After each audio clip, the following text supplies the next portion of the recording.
ನಮ್ಮ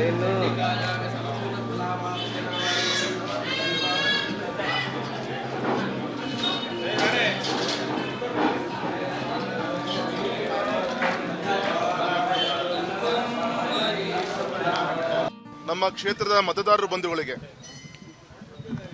ಇವತ್ತು ಕೃತಜ್ಞತೆಯನ್ನು ಸಲ್ಲಿಸ್ತಾ ಇದ್ದೀನಿ. ಈ ಒಂದು 5 ವರ್ಷ ಪೂಜ್ಯ ತಂದೆಯವರು 4.5 ವರ್ಷ, ನಾನು ಕೂಡ 6 ತಿಂಗಳು ಈ ಒಂದು ಉಪಚುನಾವಣೆಯಲ್ಲಿ ಗೆದ್ದು ಈ ನಾಡಿನ ಒಂದು ಸೇವೆಯನ್ನು ಮಾಡುವಂಥ ಒಂದು ಅವಕಾಶವನ್ನು ನಮ್ಮ ಕ್ಷೇತ್ರದ ಮತದಾರರ ಬಂಧುಗಳು ಮಾಡಿಕೊಟ್ಟಿದ್ರು. ಅವರಿಗೆಲ್ಲರೂ ಕೂಡ ತಮ್ಮ ಮೂಲಕ ನಾನು ಕೃತಜ್ಞತೆ ಸಲ್ಲಿಸ್ತಾ ಮತ್ತೊಮ್ಮೆ ನಮ್ಮ ರಾಷ್ಟ್ರೀಯ ಪಕ್ಷದ ಗೌರವಂತ ರಾಷ್ಟ್ರೀಯ ಅಧ್ಯಕ್ಷರು, ರಾಜ್ಯಾಧ್ಯಕ್ಷರು, ನಮ್ಮೆಲ್ಲ ಸಂಘಟನೆಯ ಹಿರಿಯರು, ಪರಿವಾರದ ಹಿರಿಯರು ಮತ್ತೊಮ್ಮೆ 3ನೇ ಬಾರಿಗೆ ಸ್ಪರ್ಧೆ ಮಾಡುವಂಥ ಒಂದು ಅವಕಾಶವನ್ನು ನಮ್ಮ ಸಂಘಟನೆ ಆಶೀರ್ವಾದ ಮಾಡಿದ್ದಾರೆ.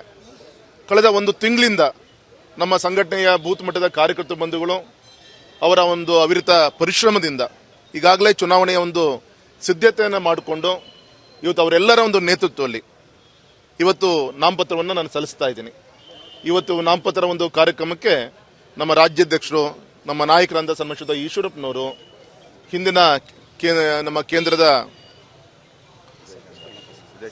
ವಿದೇಶಾಂಗ ಸಚಿವರಾದಂಥ ಸನ್ಮಾನ್ಯ ಎಸ್ ಎಂ ಕೃಷ್ಣರವರು, ಸನ್ಮಾನ್ಯ ರಾಮುಲು ಅವರು, ಇತರೆ ನಮ್ಮ ರಾಜ್ಯ ಮಟ್ಟದ ಅನೇಕ ಮುಖಂಡರುಗಳು, ಸಂಘಟನೆ ಹಿರಿಯರು ಈ ಕಾರ್ಯಕ್ರಮದಲ್ಲಿ ಭಾಗವಹಿಸ್ತಾ ಇದ್ದಾರೆ. ರಾಮಣ್ಣ ಶೆಟ್ಟಿ ಪಾರ್ಕ್ನಿಂದ ಪೂಜೆ ಸಲ್ಲಿಸುವ ಮೂಲಕ ಒಂದು ದೊಡ್ಡ ಒಂದು ಮೆರವಣಿಗೆ ಮೂಲಕ ಇವತ್ತು NS ಗ್ರೌಂಡಲ್ಲಿ ದೊಡ್ಡ ಬಹಿರಂಗ ಸಭೆ ಇದೆ. ಇವತ್ತು 1 ಗಂಟೆಯಿಂದ 1:30 ಈ ಒಂದು ಶುಭ ಮುಹೂರ್ತದಲ್ಲಿ ನಾಮಪತ್ರವನ್ನು ಕೂಡ ನಾನು ಸಲ್ಲಿಸ್ತಾ ಇದ್ದೀನಿ. ಈ ಒಂದು ಶಕ್ತಿಯನ್ನು, ಈ ಒಂದು ಆಶೀರ್ವಾದನ ಮಾಡಿದಂಥ ಎಲ್ಲ ನನ್ನ ಸಂಘಟನೆಯ ಎಲ್ಲ ಹಿರಿಯರಿಗೆ, ಪಕ್ಷದ ಪ್ರಮುಖರಿಗೆ ತಮ್ಮ ಮೂಲಕ ನಾನು ಈ ಸಂದರ್ಭ ಕೃತಜ್ಞತೆಯನ್ನು ಸಲ್ಲಿಸ್ತೇನೆ.